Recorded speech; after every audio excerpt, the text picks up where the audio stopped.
Hello children, welcome to असा education. आज हम करेंगे गुजरात बोर्ड की 7वीं क्लास की हिंदी की किताब का पुनरावर्तन सेकंड सेम का। तो आइए देखते हैं कौन कौन से प्रश्न हैं। निम्नलिखित वाक्यों में योग विराम चिन्ह का प्रयोग कर वाक्य फिर से लिखिए। तो इसमें क्या करना है आपको, जो वाक्य है उसमें आपको देखना है कौन सा चिन्ह कहाँ पर आएगा। पहला है पेड़ परोपकारी होते हैं। तो ये वाक्य जो सादा वाक्य है इसमें आपको विराम लगाना है, एंड में इस तरह से हैं के बाद डंडा लगाना है। फिर है वह कितना अच्छा गाना है, तो वह के बाद हम इस तरह का चिन्ह लगाएंगे। उसके बाद कितना अच्छा गाना है, उसके बाद पूर्ण विराम लगा देंगे। फिर है छुट्टियों में आप कहाँ कहाँ घूमने जाते हैं। तो यहाँ क्वेश्चन पूछा गया है तो हम यहाँ पर क्वेश्चन मार्क लगा देंगे। फिर है गांधी जी को हम महात्मा कहते हैं, सिंपल वाक्य है, इसमें हम पूर्ण विराम लगा देंगे। फिर है वह पढ़ने में अच्छा है, खेल कूद में भी अव्वल है। तो वह पढ़ने में अच्छा है कॉमा खेल कूद में भी अव्वल है, इसके बाद हम पूर्ण विराम लगा देंगे। फिर है जय जवान जय किसान लाल बहादुर शास्त्री ने कहा था। तो लाल बहादुर शास्त्री ने जो कुछ कहा वो हम लिखेंगे इन्वर्टेड कॉमा में, जय जवान जय किसान। फिर है दशरथ राजा के 4 पुत्र थे, राम लक्ष्मण भरत और शत्रुघ्न। तो दशरथ राजा के 4 पुत्र थे, हम लगाएंगे डैश, फिर हम लिखेंगे राम कॉमा लक्ष्मण कॉमा भरत और शत्रुघ्न। फिर है आशीष दिन रात मेहनत करता है। तो दिन रात के बीच में हम इस तरह से चिन्ह लगा देंगे, और करता है के बाद हम लगाएंगे पूर्ण विराम, क्योंकि हमारा वाक्य यहाँ पर ख़त्म हो गया। फिर आपका अगला प्रश्न है निम्नलिखित शब्दों को उचित क्रम में रखकर अर्थपूर्ण वाक्य बनाइए। तो यहाँ पर जो वाक्य दिए गए हैं उनको ठीक से नहीं लिखा गया है, आगे पीछे लिखा गया है, तो आपको सही वाक्य बनाना है। पहला है का गुजरात पावागढ़ गौरव। तो हम इसका वाक्य क्या बनाएंगे, पावागढ़ गुजरात का गौरव है। फिर है उपयोगी पेड़ में मानव जीवन है। तो क्या बनाएंगे, मानव जीवन में पेड़ उपयोगी हैं, मनुष्यों के जीवन में पेड़ बहुत उपयोगी होते हैं, तो हम लिखेंगे मानव जीवन में पेड़ उपयोगी हैं। फिर है चाहिए समय हमें खेलते रहना सावधान। तो खेलते समय हमें सावधान रहना चाहिए।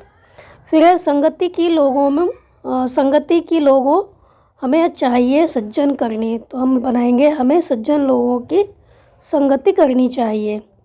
फिर है अच्छी अपनी हमेशा बात योग्य चीज़ वस्तुएं हैं जगह रखना। तो हमेशा अपनी चीज़ वस्तुएं योग्य जगह रखना अच्छी बात है।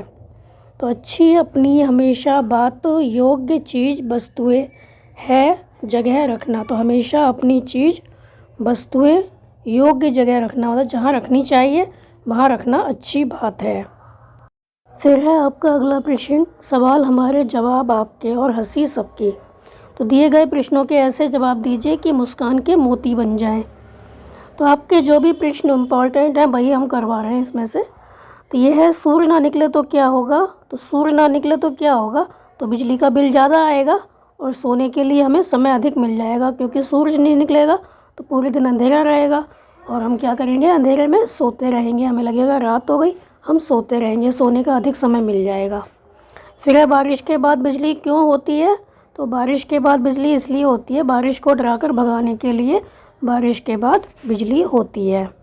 फिर है अगला अंग्रेज़ों ने भारत में पहला कदम रखा, फिर क्या किया। तो आंसर होगा अंग्रेज़ों ने भारत में पहला कदम रखा, फिर उन्होंने क्या किया, अपना दूसरा कदम रखा। तो यहाँ पर कहने का मतलब ये है कि अंग्रेज़ों ने जब पहला कदम रखा तो उन्होंने भारत में आके क्या किया, लेकिन हमको ऐसे अपने आंसर देने हैं जिससे कि हमें हंसी आए, दूसरों को हंसी आए। तो अंग्रेज़ों ने भारत में पहला कदम रखा, फिर क्या हुआ, उन्होंने दूसरा कदम रखा। दूसरा कदम मतलब उन्होंने पैर, जो अपने पैर होते हैं, पहला पैर रखते हैं फिर दूसरा पैर रखते हैं, तो उन्होंने पहला कदम रखा फिर दूसरा कदम रखा। फिर है दादाजी के सिर के बाल सफ़ेद हैं लेकिन मूँछों के बाल काले हैं, क्यों। तो दादाजी के सिर के बाल सफ़ेद इसलिए हैं क्योंकि सिर के बाल जो हैं वो मूँछों के बालों से लगभग 20 साल बड़े हैं। तो जब हम पैदा होते हैं हमारे सिर पर बाल होते हैं लेकिन मूँछों पर बाल नहीं होते, हमारी मूँछें नहीं होती मतलब। तो क्या होता है, हमारे जब मूँछें होती हैं तो निकलती कब है, करीब 18-19 साल की एज में निकलती हैं, 20 साल की एज में निकलती हैं।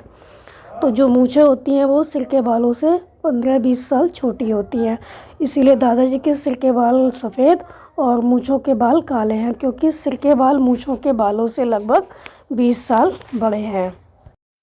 फिर आपका अगला प्रश्न है, निम्नलिखित विधानों का काल पहचान कर लिखिए। तो आपको देखना है कौन सा वाक्य कौन से काल का है, मतलब वर्तमान काल है, भूतकाल है, भविष्यत काल है, पास्ट है, प्रेजेंट है या फ्यूचर है। तो ये है, बाग में कोयल बोलती है। जो कोयल है वो क्या कर रही है, बाग में बोल रही है, इस टाइम भी बोल रही है। तो ये क्या हुआ, वर्तमान काल हुआ, प्रेजेंट टेंस हुआ। फिर है, धारा ने अपना गृह कार्य पूर्ण किया, मतलब धारा ने अपना काम कर लिया, घर का जो काम था वो पूरा कर चुकी वो। तो ये क्या है, पास्ट है, तो ये भूतकाल हुआ। फिर है, मैं पूरी लगन से पढ़ूँगा, तो मतलब आने वाले समय में मैं पूरी तरह से अच्छी तरह से पढ़ूँगा। तो ये क्या है, भविष्यत काल है, भविष्य काल है, फ्यूचर टेंस है। फिर है, मिट्टी से खुशबू आ रही है। तो ये क्या है, वर्तमान काल है, इस समय भी खुशबू आ रही है, तो ये प्रेजेंट टेंस है। फिर है, बाढ़ के कारण कई मकान गिर पड़े। तो क्या हुआ, कई मकान जो थे बाढ़ की वजह से गिर गए, मतलब गिर चुके हैं वो। तो क्या हुआ, पास्ट टेंस हो गया, भूतकाल हो गया।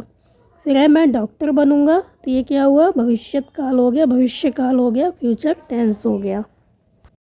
फिर है आपका अगला प्रश्न, निम्नलिखित शब्दों के उदाहरण के अनुसार वर्तमान, भूत और भविष्य काल का एक एक वाक्य बनाइए। अब आपको क्या करना है, वाक्य बनाना है। जैसे कि इसमें दिया है एग्जाम्पल, पढ़ना। तो पढ़ने का वर्तमान काल में बनेगा मैं पढ़ता हूँ, भूत में बनेगा मैं पढ़ता था, और भविष्य में बनेगा मैं पढ़ूँगा। इसी तरह आपको बनाने हैं खेलना, लिखना और दौड़ना के। खेलने का हम बनाएंगे मैं खेलता हूँ वर्तमान काल में, भूतकाल में मैं खेलता था, और भविष्य काल में बन जाएगा मैं खेलूँगा। इसी तरह लिखने का बनेगा वर्तमान काल में मैं लिखता हूँ, भूतकाल में मैं लिखता था, भविष्य काल में मैं लिखूँगा। दौड़ने का बनेगा मैं दौड़ता हूँ, भूतकाल में बन जाएगा मैं दौड़ता था, और भविष्य काल में बन जाएगा मैं दौड़ूँगा। तो ये थे आपके सेकंड सेम के कुछ इम्पॉर्टेंट प्रश्न। आप इनको अच्छे से समझकर याद कर लीजिए, और हमारे चैनल ऐसा एजुकेशन को लाइक कीजिए, सब्सक्राइब कीजिए, और शेयर करना बिल्कुल मत भूला करिए। Thank you.